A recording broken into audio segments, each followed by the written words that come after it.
Good morning everyone, welcome to study with Aastha YouTube channel. यदि आप channel पर पहली बार विजिट किए हों तो चैनल को सब्सक्राइब ज़रूर कर लीजिए, साथ में बेल आइकन को प्रेस कर लीजिए। आइए आज के समाचार पत्रों पर डालते हैं एक नज़र। कोरोना और लॉकडाउन की तमाम निराशाजनक खबरों के बीच मंगलवार को एक सुखद खबर आई। लंबे समय से रुकी 69,000 शिक्षक भर्ती के लिए लिखित परीक्षा का परिणाम जारी कर दिया गया है। इन शिक्षकों की नियुक्ति परिषदीय प्राथमिक स्कूलों में होनी है। परीक्षा समिति की बैठक के बाद आधिकारिक रूप से परिणामों की घोषणा की गई। पाठ्यक्रम से बाहर से पूछे गए हिंदी साहित्य के 3 प्रश्नों पर प्रत्येक प्रश्न में एक यानी कुल 3 नंबर सभी अभ्यर्थियों को एक समान रूप से दिया गया है। 6 जनवरी 2019 को आयोजित परीक्षा के लिए पंजीकृत 4,31,466 अभ्यर्थियों में से 4,09,530 सम्मिलित हुए थे। इनमें से 1,46,060 अभ्यर्थी सफल घोषित हुए हैं। सामान्य वर्ग के 36,614, ओबीसी के 84,868, वहीं एससी के 24,308 और एसटी के 217 अभ्यर्थी पास हैं। परीक्षा में सम्मिलित अभ्यर्थी परिणाम बुधवार से www.attrexam.upsdc.government.in पर देख और डाउनलोड कर सकेंगे। परिणाम 13 से 29 मई तक वेबसाइट पर बना रहेगा। प्रधानमंत्री नरेंद्र मोदी ने मंगलवार को आत्मनिर्भर भारत का आह्वान करते हुए लघु, मध्यम, मझोले उद्योग समेत सभी सेक्टर को राहत देने के लिए 20 लाख करोड़ रुपए के अभूतपूर्व आर्थिक पैकेज का ऐलान किया। यह देश की जीडीपी का करीब 10% हिस्सा है। वित्त मंत्री निर्मला सीतारमण बुधवार को पैकेज का विवरण देंगी।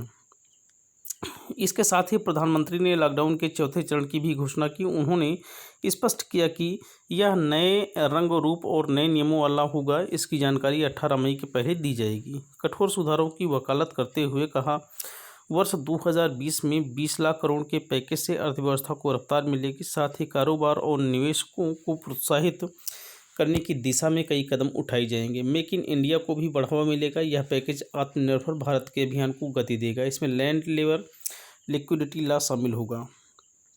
प्रधानमंत्री ने स्थानीय मांग और आपूर्ति को बढ़ाने का उल्लेख करते हुए देशवासियों से इसे जीवन मंत्र बनाने को कहा। उन्होंने कहा, मौजूदा संकट ने लोकल का महत्व दिया है। इनमें इस संकट में हमारी मांग पूरी की। हमें स्थानीय उत्पाद खरीदने होंगे और उनका ज़्यादा से ज़्यादा प्रचार करना होगा। व्हाट्सएप, दूरदर्शन, आकाशवाणी ऐप और निदर्श देसी तरीके भी लॉकडाउन शुरू हुआ तो किसी ने सोचा नहीं था कि सरकारी स्कूल भी पढ़ाने के लिए इन तरीकों का सहारा लेंगे। लेकिन प्रदेश के बेसिक और माध्यमिक शिक्षा के स्कूलों में इन तरीकों से न सिर्फ पढ़ाई शुरू हुई बल्कि अपने शैक्षिक चैनल तक विचार कर रहा है। लॉकडाउन के पहले ही दिन बिना परीक्षाओं के अगली कक्षा में प्रोन्नति दी गई। माध्यमिक स्तर के स्कूलों में व्हाट्सएप ग्रुप के माध्यम से कक्षाओं की शुरुआत हुई। फिर दूरदर्शन पर शैक्षिक प्रसारण का समय बढ़ाकर 2 घंटे किया गया। AKTU की ओर से मंगलवार को कोविड-19 के दौर में शिक्षा के नए आयाम विषय पर अंतर्राष्ट्रीय वेबिनार का आयोजन किया गया। वेबिनार में राज्यपाल आनंदीबेन पटेल ने कहा कि कोविड-19 महामारी के दौर में शिक्षा व्यवस्था को सुचारू रूप से संचालित करने के लिए एक वैश्विक मॉडल तैयार करने की आवश्यकता है। उन्होंने कहा कि शिक्षा के 4 स्तंभ हैं। इनमें ज्ञान योग, कर्मयोग, सहयोग और आत्मयोग शामिल है। शिक्षा का ऐसा मॉडल बनाया जाए जिनमें इन स्तंभों को शामिल किया जाए। राज्यपाल ने कहा कि कोरोना वायरस ने हर कार्य क्षेत्र में रुकावट उत्पन्न की है, लेकिन शिक्षा के क्षेत्र में नए रास्ते खोले हैं। ऑनलाइन लर्निंग के माध्यम से इन मुश्किल समय में भी शिक्षण कार्य चल रहा है। उन्होंने कहा कि धीरे धीरे विश्वविद्यालयों एवं संस्थानों के परिसर में अध्यापन, परीक्षा एवं मूल्यांकन का कार्य प्रारंभ किया जाएगा, लेकिन संस्थानों को सामाजिक एवं भौतिक दूरी एवं अन्य बचाव उपायों का अनुपालन करना होगा। कुलपति प्रोफेसर विनय कुमार पाठक ने कहा कि महामारी के समय विश्वविद्यालय ने एजुकेशन सिस्टम ऑनलाइन करने में महत्वपूर्ण भूमिका निभाई है। HBTU 6 जुलाई से खुलेगा, जबकि छात्र 1 जुलाई से बुलाए जाएंगे। मंगलवार को मंथन के बाद यह फैसला किया गया। तब तक सभी हॉस्टल व विश्वविद्यालय को सैनिटाइज करा लिया जाएगा। यह रूपरेखा प्रमुख सचिव प्राविधिक शिक्षा राधा एस चौहान की ऑनलाइन बैठक में HBTU कुलपति ने रखी। 1 घंटे तक चली बैठक में AKTU व गोरखपुर तकनीकी विश्वविद्यालय के कुलपति की भी मौजूदगी रही। HBTU के professor BC professor NP Singh ने बताया कि फिलहाल 30 जून तक विश्वविद्यालय नहीं खुलेगा। इस दौरान ऑनलाइन क्लासेस चलती रहेगी। 1 जुलाई से यह पूरी तरह से खोला जाएगा। आवासीय विश्वविद्यालय की वजह से छात्रों को हॉस्टल में सेट कराकर 6 जुलाई से विश्वविद्यालय पूरी तरह खुल जाएगा।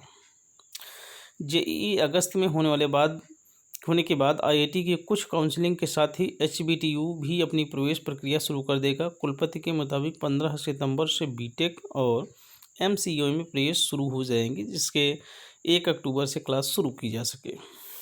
भारत में अभी तक 70,756 कोरोना मरीज हुए हैं, जिनमें से 2,293 मरीजों की मृत्यु तो वहीं 22,455 ठीक हो चुके हैं। पिछले 24 घंटों में 3,604 नए संक्रमितों की पुष्टि हुई है।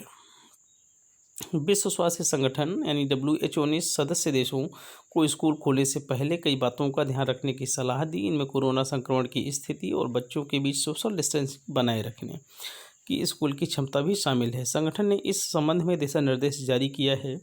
WHO के महानिदेशक डॉक्टर तेद्रोस गब्रियेसस ने कहा कि स्कूल खोलने या बंद करने का फैसला करते समय नीति निर्माताओं को कई चीज़ों का ध्यान रखना चाहिए। जहां स्कूल हैं वहां वायरस संक्रमण के स्तर का ध्यान रखना चाहिए। बच्चों के आने जाने के लिए सुरक्षित परिवहन व्यवस्था, सफाई का ध्यान रखें। प्रधानमंत्री नरेंद्र मोदी ने देश भर के मुख्यमंत्रियों के साथ सोमवार को हुई बैठक के बाद राज्यों ने अपने अपने यहाँ कोरोना काल में आर्थिक गतिविधियाँ शुरू करने की कार्ययोजना पर काम शुरू कर दिया है। अगले माह से इस पर अमल शुरू हो जाएगी। इसी के अनुसार राज्य अगले 2-3 दिनों में अपने सुझाव केंद्र को भेजेंगे। कामकाज की नई व्यवस्था काफ़ी अलग होगी। दरअसल मई के बाद देश के हालात ऐसे होंगे जिसमें लॉकडाउन में अर्थव्यवस्था गड़बड़ा सकती है। लॉकडाउन के तीसरे चरण में विशेषज्ञों ने भी सरकार को सलाह दी है कि अब आर्थिक गतिविधियों को रोककर नहीं रखा जा सकता। 1.5 महीने में राज्यों के खजाने बोझ तले आ गए हैं। उनमें से उबरने में लंबा समय लग जाएगा। केंद्र के लिए भी राज्यों का बोझ ढो पाना संभव नहीं होगा।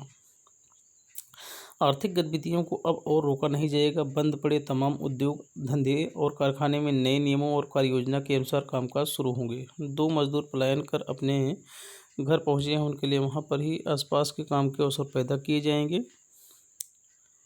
इससे राज्यों का अपना ढांचा विकसित होगा और पलायन की समस्या भी दीर्घावधि में खत्म हो जाएगी।